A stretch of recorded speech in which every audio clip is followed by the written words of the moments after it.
Okay. Hello, welcome everybody. Happy New Year. I think it's a wonderful start and a wonderful first talk for the year.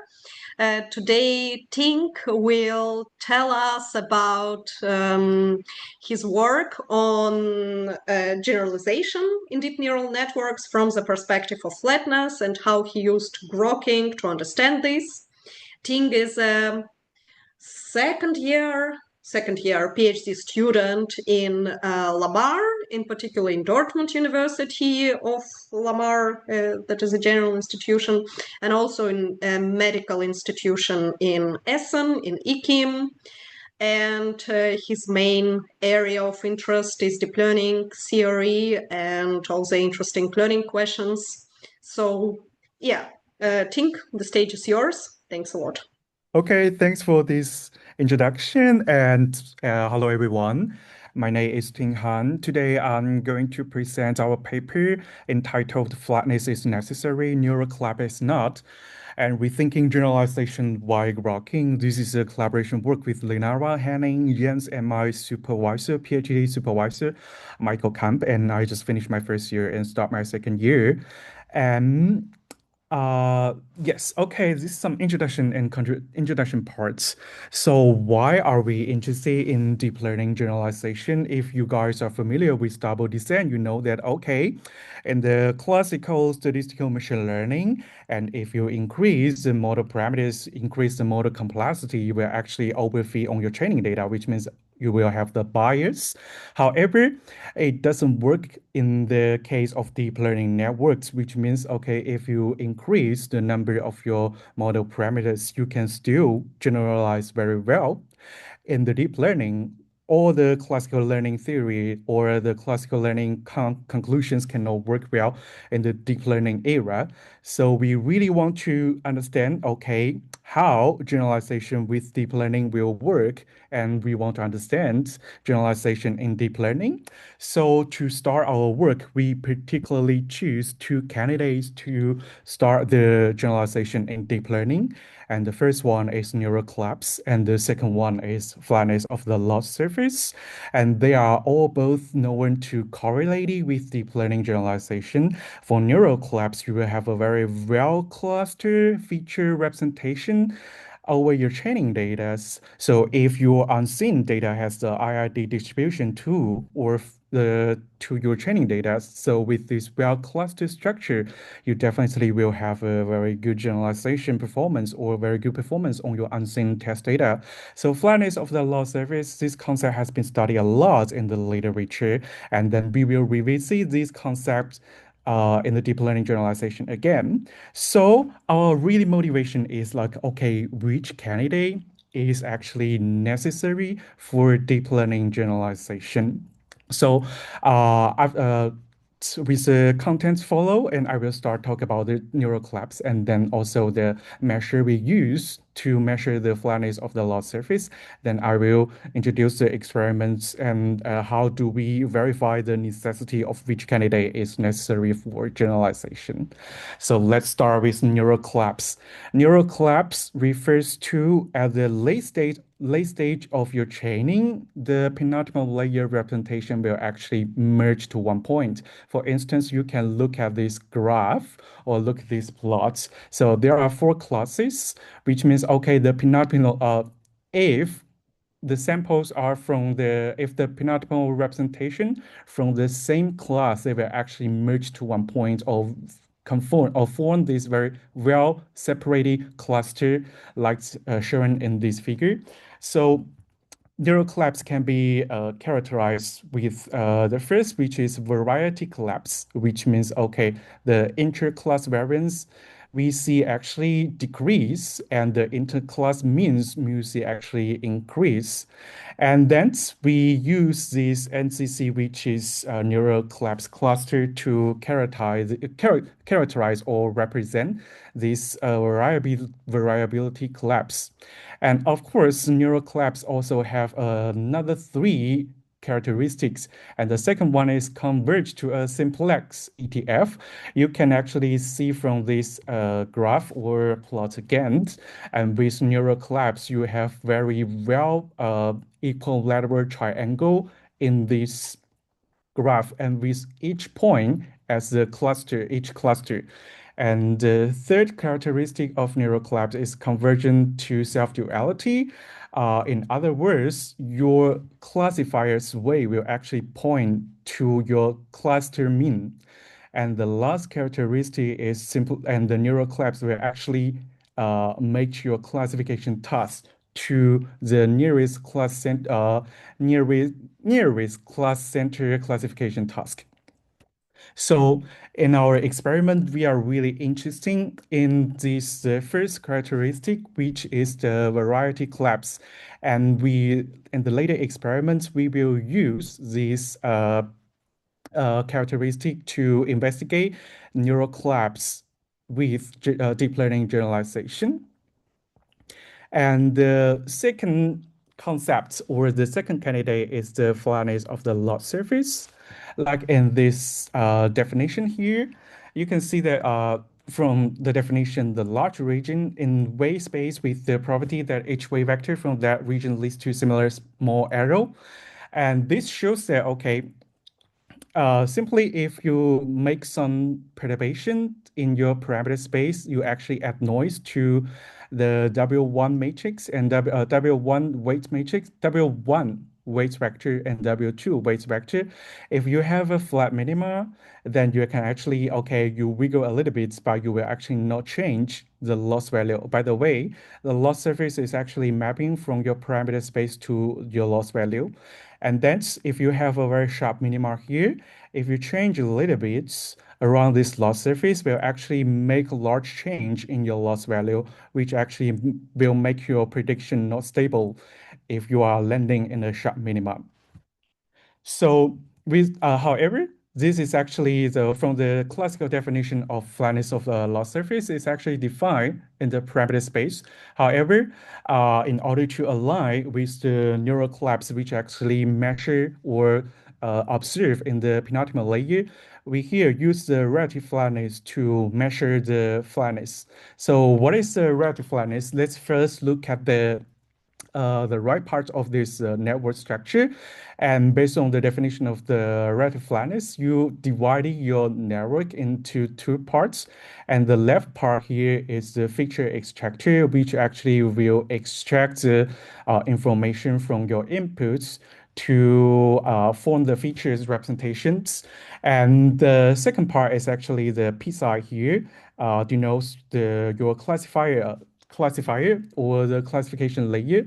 So you can think, okay, if we want to measure the relative flatness based on the penultimate representation, we will actually, okay, take the feature extractor from the input to the penultimate layer representation to extract the feature, and then use this representation as the input to your classifier. So to measure the relative flatness and how actually relative flatness connects to the original classical definition of flatness of loss surface. You can see this is the feature extractor from your input data X, and then we perform this feature extraction, and then this is the feature representation, and then you can feed actually into the classifier and then get your prediction. So this is actually the part that relative flatness is connected to the classical flatness of the loss surface. Be aware that in the classical definition, the flatness of loss surface is defined in the parameter space. However, in the relative flatness is actually defined in your feature space. So this is the math definition of relative flatness. You can think it like uses the weight node, which is actually your classifier weight, the weight of your classifier to actually weight the trace of your Hessian matrix with respect to the same weight and also the feature extractor. So specifically here, phi we actually refer this file to the penultimate layer if we want to align like the fairly compare with the neural collapse.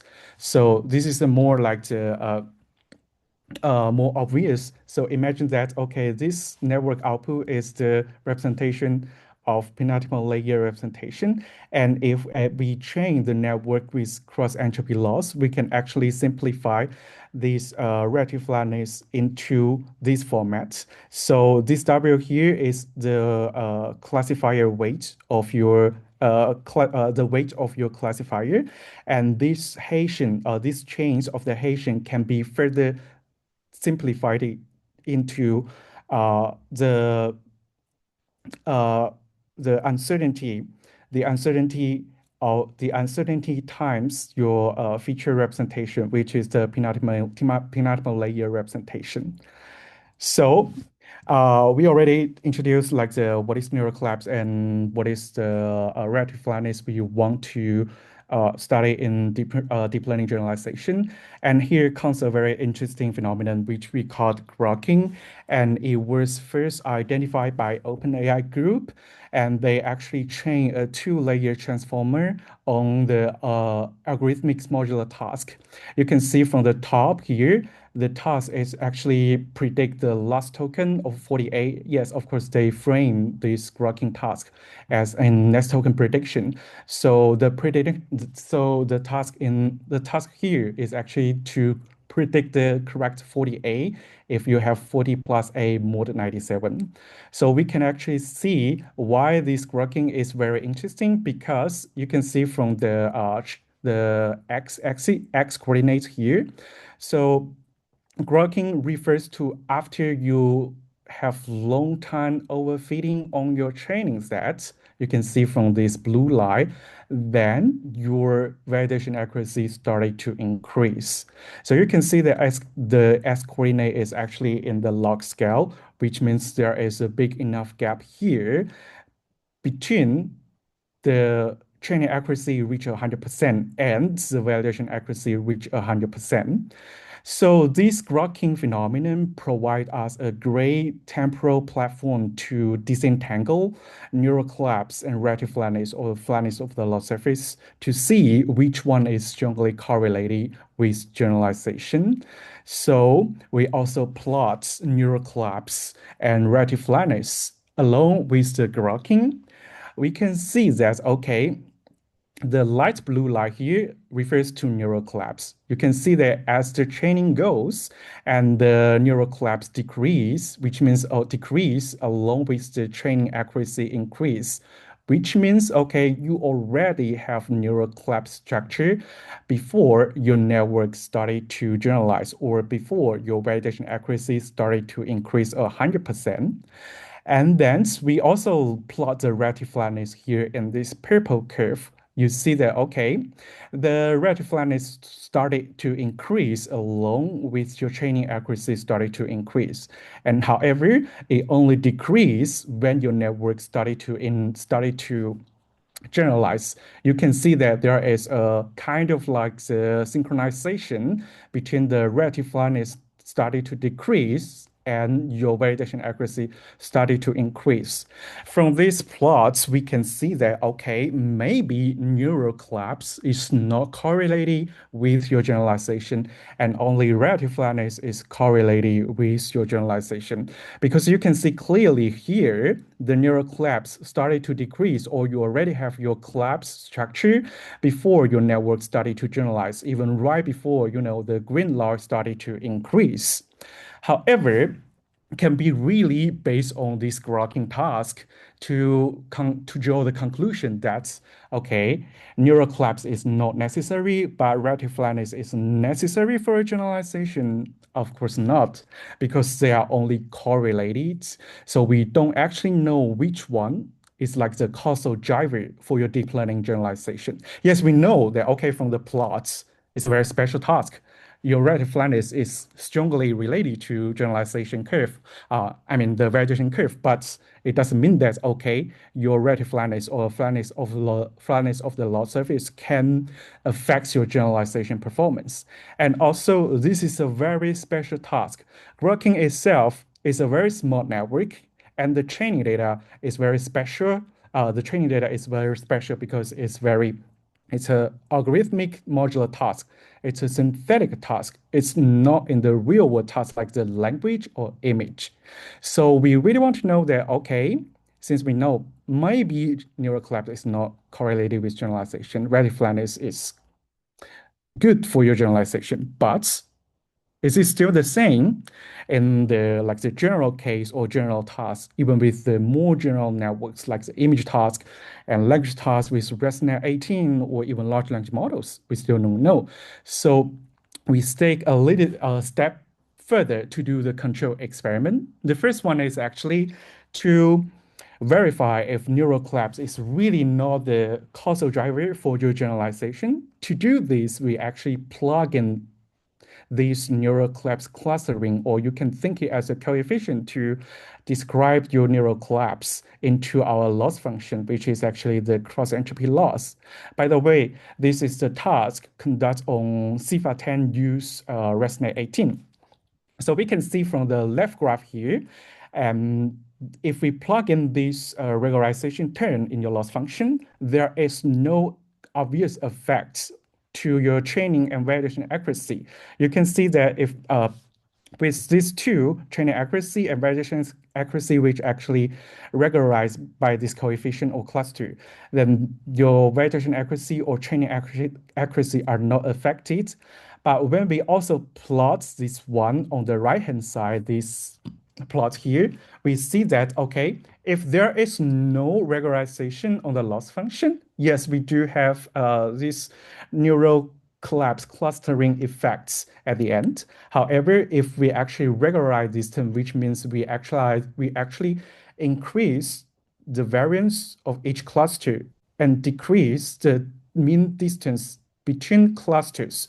So we can see that, yes, we do have this curve started to increase, which means, okay, yes, we successfully interfere this training process or interfere this neural collapse in the penultimate layer representation.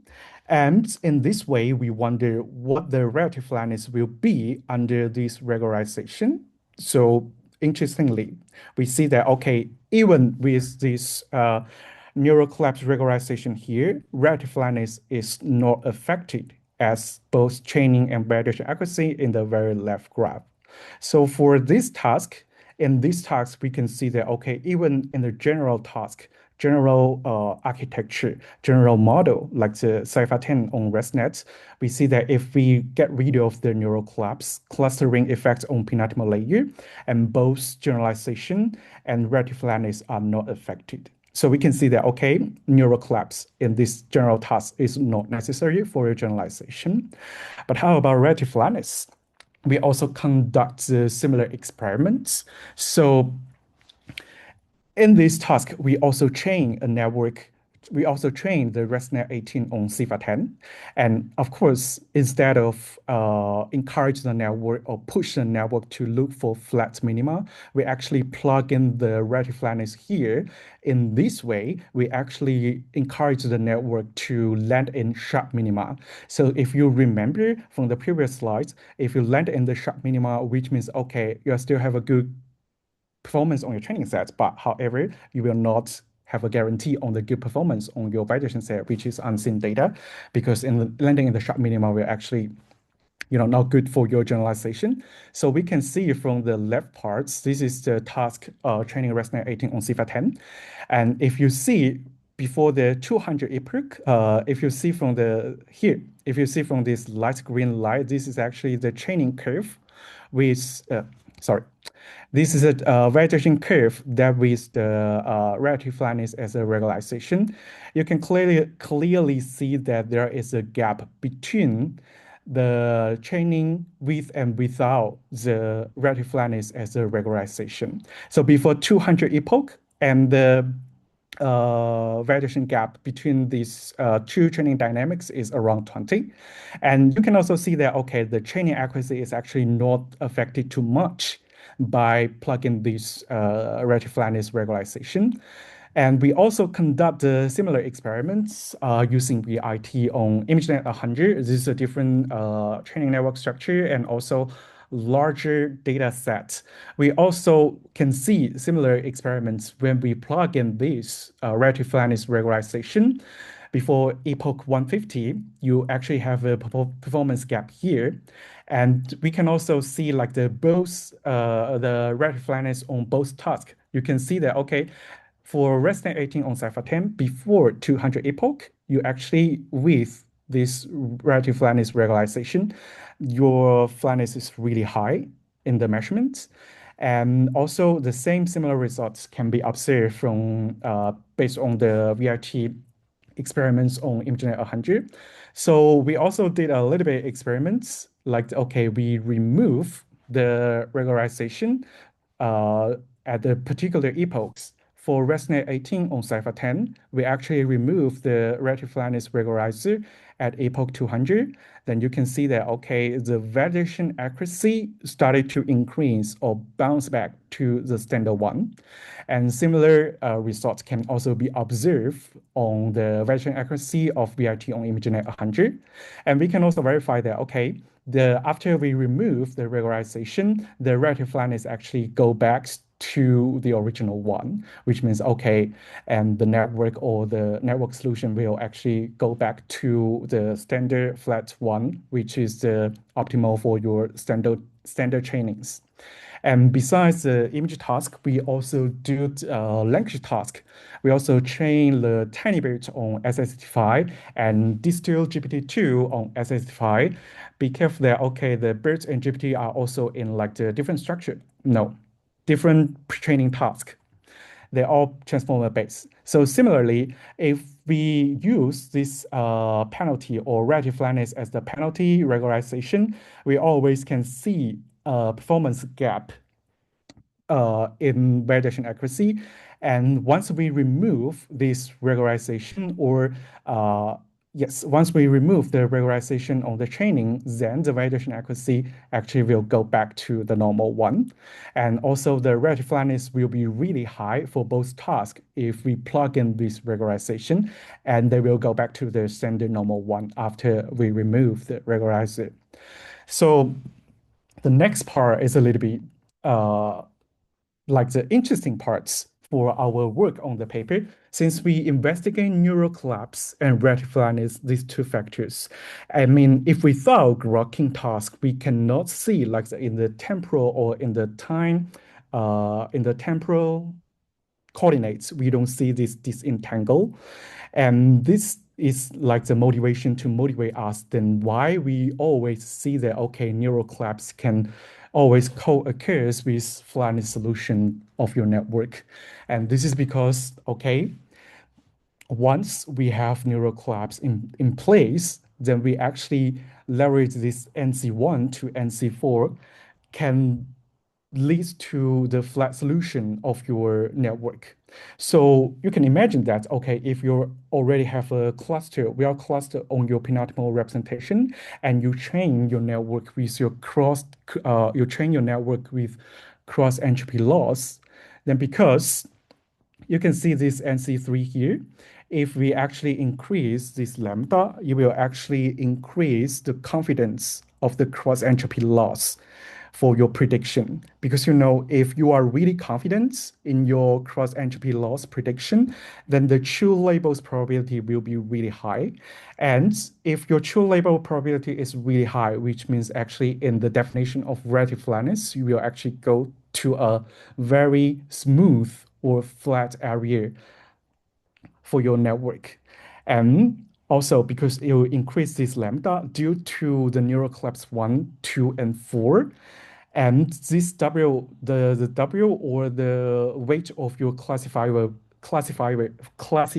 will actually be increased, which means in return will further help your cross entropy be confident in your prediction. So will further, makes your network to a more flat area. So in general, if you have very good, very well clustered penultimal representation or very well clustered representation, you can, with cross entropy loss for your training, you can always imagine that these will lead to a flat solution of your network. So our conclusion is quite simple. So yes, relative flatness, not neural collapse, is not necessary for generalization. And we also prove that, in which case your neural collapse will actually lead to relative flatness. So in this way, in our proof, and this will explain why neural collapse will always co-occurrent with relative flatness or flatness of the loss surface in the general training. And I really hope I can make myself understood. And thank you all for your listening. And I am ready to take the questions.